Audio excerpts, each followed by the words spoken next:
할렐루야. 함께 예배드리는 모든 성도님들, 주님의 은혜와 축복이 함께하길 주님의 이름으로 소원합니다. 로마 시대 때 예수님을 믿는 사람들은 핍박을 받았습니다. 10대 핍박해라고 할 정도로 기독교인들은 많은 핍박을 받았죠. 그들은 믿음을 지키고 변절되지 않기 위해서 카타콤을 만들어서 생활을 했습니다.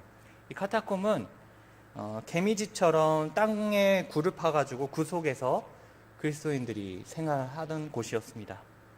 자신의 집도 없고 빚도 없이 땅 속에서만 사는 그리스도인들은 얼마나 답답하고 힘들었을까요? 그런데 300년이 지난 뒤에 로마는 기독교를 국교로 정하게 됩니다. 땅 속에 살던 기독교인들은 얼마나 기뻤을까요? 기적 같은 일들이 일어납니다. 그런데 문제가 발생합니다. 믿음의 변절자로 지냈던 사람들이 다시 예수님을 믿는다고 돌아올 때 문제점이 발생되었죠. 사람들끼리 서로 싸우기 시작합니다. 믿음의 변절자들을 받아들여서는 안 된다는 사람들의 이야기가 이런 이야기였습니다. 믿음의 변절자들은 우리와 함께 있으면 안 됩니다. 저 사람들은 구원받을 자격이 없습니다. 우리가 고생했을 때, 우리가 믿음을 지켰을 때 저들은 어디에 있었을까요? 저들은 우상 숭배에 빠져들었던 사람들입니다. 저들이 들어오면 혼란해질 뿐입니다. 어떻게 저들을 품어줄 수 있습니까? 라고 항의했습니다. 받아들이지 않은 의견이 있는 사람들은 이렇게 말합니다. 저 사람들은 믿음이 연약해서 그렇습니다. 다시 예수님을 믿는다고 하니 우리가 하나님의 사랑으로 품어줍시다 하는 사람들도 있었습니다. 두 주장 모두 일리가 있는 주장이었습니다. 쉽게 결정하지 못할 선택들이죠. 그럼 그 지혜를 어디에서 찾을 수 있을까요? 이 선택의 기로에 서 있을 때 우리는 분명히 성경에 답이 있다는 것을 분명히 알 수 있습니다. 오늘 본문을 통해서 어떤 선택이 하나님이 원하시는 선택인지, 그리고 오늘 제목처럼 그럼 누가 하나님의 자녀인지, 그리고 그 하나님의 자녀가 어떠한 삶을 살아야 될지를 오늘 말씀을 통해서 알아보도록 하겠습니다. 오늘 본문에 등장하는 인물은 요나입니다. 그렇다면 요나는 어떤 사람이 있을까요? 요나라는 그런 인물을 보기 위해서는 열왕기하 14장 25절 말씀에 보면 됩니다. 25절에 이스라엘의 하나님 여호와께서 그의 종 가드헤멜의 아mit대의 아들 선지자 요나를 통해 하신 말씀과 같이 여로보암이 이스라엘 영토를 회복하되 하밧 어기에서부터 아라바 바다까지 하였으니 라는 말씀이 있습니다. 이 말씀을 보면 요나가 하나님의 말씀을 대언하여서 북이스라엘이 회복될 것이다 라고 요나가 선포했습니다. 요나는 북이스라엘에게는 굉장히 고마운 존재입니다. 그럼 그가 또다시 하나님의 말씀을 받습니다. 어떤 말씀이냐면 오늘 본문 2절 말씀처럼 니느웨로 가서 어떤 것을 외치라 라고, 그것을 외치라 라고 얘기합니다. 그 외치는 이유는 니느웨가 악으로 가득 찼기 때문이다 라고 이야기합니다. 그런데 요나는 웬일인지 하나님 말씀을 듣지 않았습니다. 그는 하나님의 선지자였는데도 불구하고 하나님의 뜻을 거역했습니다. 3절의 말씀에 그러나 요나가 여호와의 얼굴을 피했다라는 이야기를 들으면 요나는 하나님의 말씀을 거역했다고 분명히 우리는 알 수 있습니다. 요나는 분명히 하나님의 말씀을 거역하면 자신에게 화가 있을 것이고 그리고 하나님께서 화가 나실 것이라고 분명히 어떤 일을 일으킬 것이라고 알았는데도 불구하고 하나님의 뜻을 왜 거역했을까요? 하나님의 뜻이 무엇이길래 그랬을까요? 4장이 나와 있는데요. 느니에가 회개하지 않으면 40일 만에 느니에가 멸망할 것이다 라고 4장에 기록되어 있죠. 그래서 하나님께서 요나에게 니느웨로 가서 그들에게 회개하라고 외치라고 말합니다. 회개하지만 40일 동안 회개하지 않으면 40일 동안 하루라도 회개하지 않으면 멸망할 것이라고 이야기한 것입니다. 그럼 니느웨는 어떤 도시였기에 요나는 니느웨가 멸망하도록 내버려 두었을까요? 니느웨는 아수르의 수도입니다. 북이스라엘 북쪽에 아람이라는 나라가 있습니다. 북이스라엘을 괴롭혔던 나라였어요. 그 아람이라는 나라가 어떤 나라 때문에 망하게 되는데 그 나라가 바로 아수르였습니다. 그래서 원래는 아수르와 북이스라엘은 만날 일이 없었는데 아수르가 아람을 멸망시키고 나서 그 아수르와 그 북이스라엘이 대척점에 서 있었던 것입니다.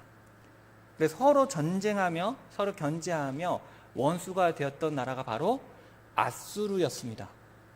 그러니 요나는 하나님께서 북이스라엘을 괴롭히는 니느웨로 가서 복음을 증거하라는 하나님의 뜻이 마음에 들지 않았다는 것입니다. 그리고 하나님이 니느웨를 주목하고 있다는 것도 마음에 들지 않았습니다. 요나는 하나님께서 이스라엘만 바라보고 보호해 주시고 인도해 주시는 하나님이라고 생각하는 선민 사상에 빠져 있었습니다. 그래서 열왕기하 14장 25절 말씀에 볼 때는 요나가 하나님의 말씀을 대언하여서 북이스라엘에게 축복을 주셨는데 자신의 나라가 아닌 이방 나라에게 복음을 증거하라니 그것이 마음에 들지 않았던 것입니다. 그래서 요나는 하나님의 뜻에 보이콧을 한 것입니다.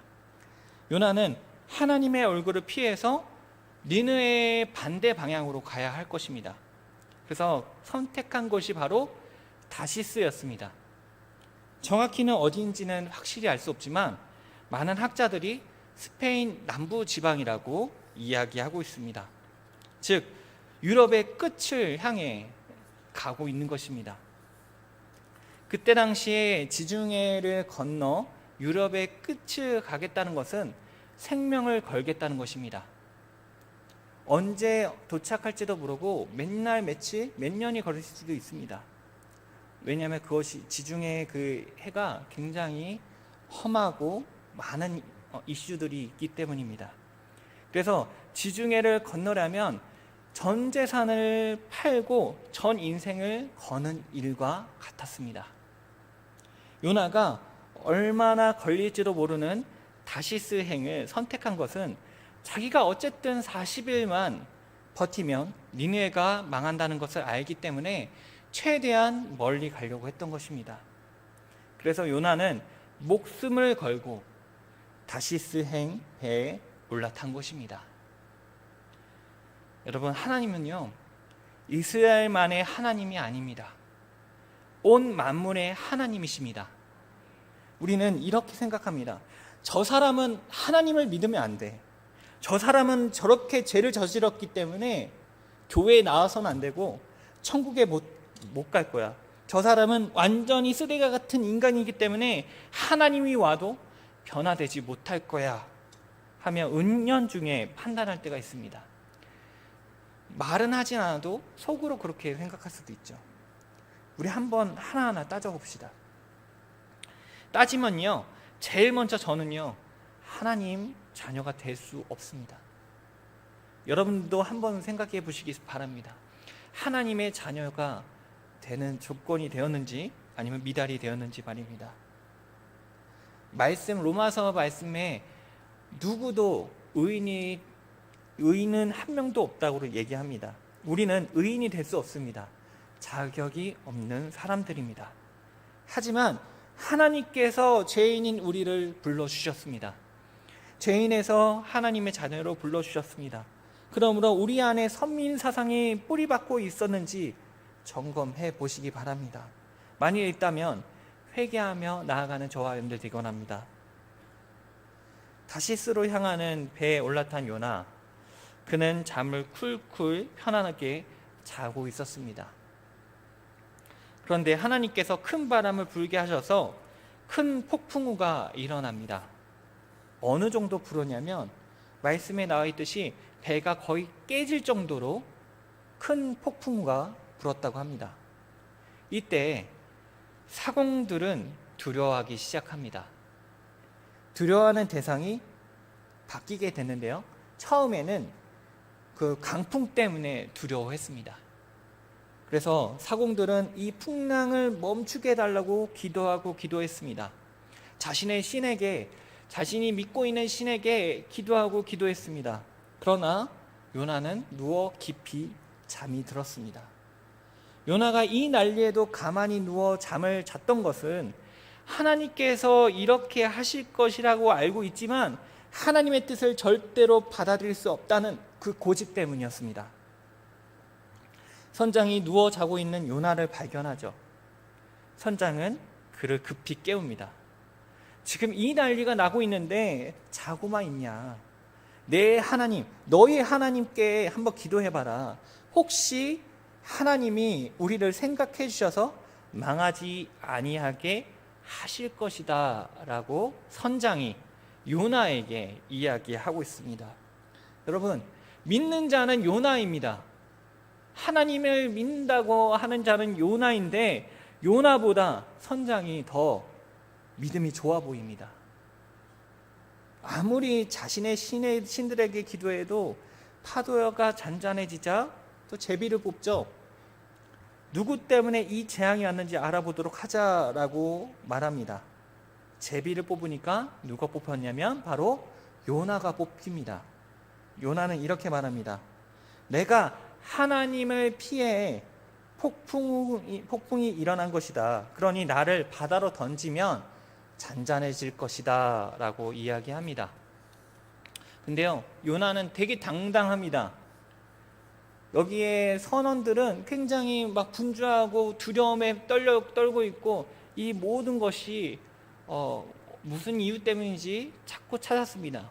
근데 요나는 되게 당당합니다. 하나님의 사람이었기 때문에 당당할까요? 요나는 하나님의 말씀을 거역했는데도 평화롭게 잠만 청했습니다. 그리고 나를 바다로 던져라 이 이야기를 할 때도 되게 당당했어요. 왜 그랬을까요? 요나는 차라리 나를 죽여라. 나를 죽여서 이 니느웨가 차라리 멸망하는 것이 낫지. 니느웨가 하나님의 말씀대로 회개하고 하나님의 백성이 되는 것은 내 두 눈이 뜨기 전에는 절대 볼 수 없다라고 하는 고집불통 같은 다짐이었습니다. 복음을 전하지 않겠다는 굳건한 다짐이 보입니다. 그런데 이 이야기를 들은 사공들은 요나를 바다에 던지지 않았습니다. 끝까지 보호해 주려고 노력했습니다. 왜 그랬을까요? 요나는 자신의 그런 걸 밝혔습니다. 내가 누구인지 하나님의 선지자라고 밝혔습니다. 사공들은 믿지 않았지만 하나님의 선지자였던 요나를 죽일 수가 없었습니다. 바다에 던질 수가 없었습니다. 왜냐하면 그의 하나님이 자신들에게 저주를 내릴까 두려웠기 때문입니다. 그래서 끝까지 요나를 보호해 준 거죠. 누가 더 믿음이 좋을까요? 그래서 더 점점 이 요나를 보호해주면 보호해줄수록 이 바다는 점점 흉흉해졌습니다. 그래서 그들은 결단을 내립니다. 이방인이었던 그들이었지만 하나님께 기도하기 시작합니다. 14절에 이렇게 나오죠. 무리가 여호와께 부르짖어 이르되 여호와여 구하오니 이 사람의 생명 때문에 우리를 멸망시키지 마옵소서. 무죄한 피를 우리에게 돌리지 마옵소서. 주 여호와께서는 주의 뜻대로 행하심이니이다 라고 이방인이었던 그 선원들이 기도했습니다. 그래서 요나를 바다에 던집니다. 요나를 바다로 던진 뒤에 사공들의 행동들은 기적에 가깝습니다. 16절의 말씀에 보면 이런 말씀이 있습니다. 그 사람들이 여호와를 크게 두려워하여 여호와께 제물을 드리고 서원하였더라. 사공들은 처음에 풍랑이 무서웠지만 이제는 하나님이 두려우기 시작했습니다. 이 원인이 하나님이라는 것을 분명히 알았고, 내가 믿는 신보다, 내가 믿는 우상들보다 하나님이 더욱더 대단하구나, 위대하구나, 전능하시구나 라는 것을 사공들이 깨닫기 시작했던 것입니다.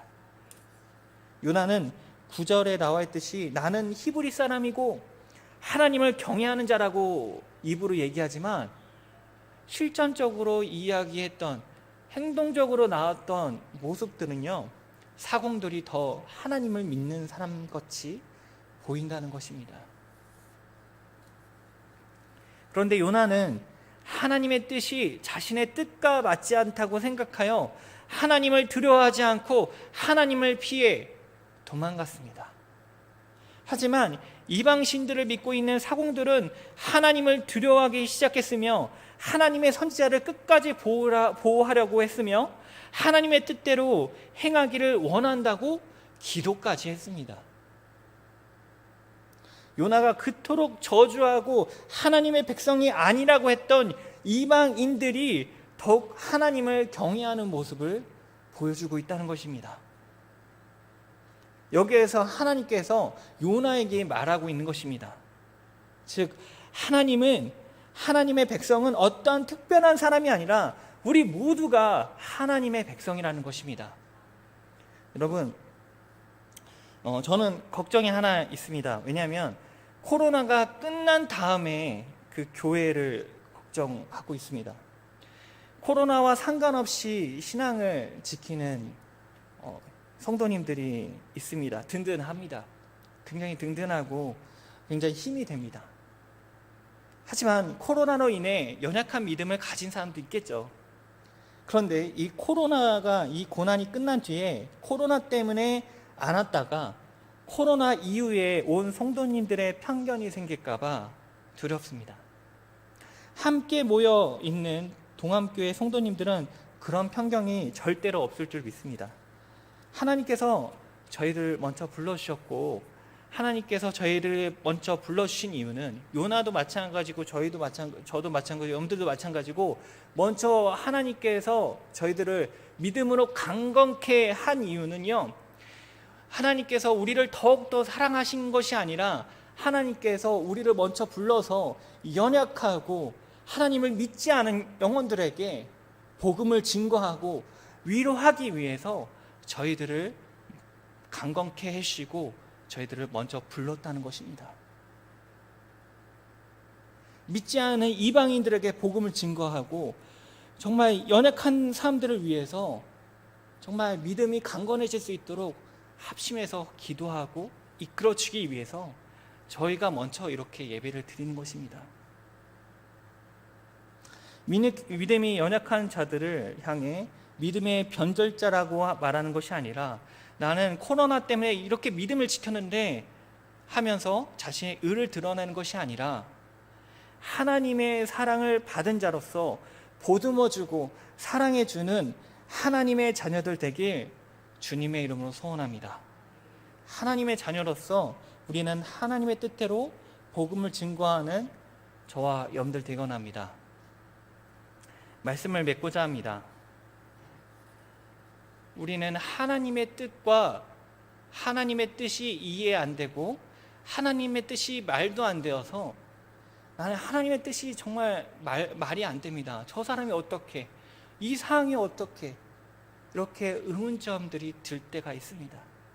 그런데요, 우린 모두 죄인이고요, 말도 안 되게 하나님께서 우리들을 사망에 빠질 수밖에 없는 우리들을 건져주셔서 우리를 자녀 삼아주셨습니다. 누가 하나님의 자녀인가? 라고 이야기할 때 우리 모두가 하나님의 자녀가 되는 자격을 주셨습니다. 누가 주셨냐면 우리가 주었던 것이 아니라 말씀을 통해서 우리가 알 수 있는 것은 하나님께서 우리들에게 자격을 주셨다는 것입니다. 그렇기 때문에 우리는 어떠한 것 때문에 서로 싸우거나 이런 고난이 넘어가 나서 저 사람은 하나님의 사람이 아니야, 사람이 맞아 라는 쉽게 판단하지 않는, 그리고 사랑으로 보듬어 줄 수 있는 하나님의 자녀들 되길 주님의 이름으로 소원합니다. 네, 함께 기도하겠습니다.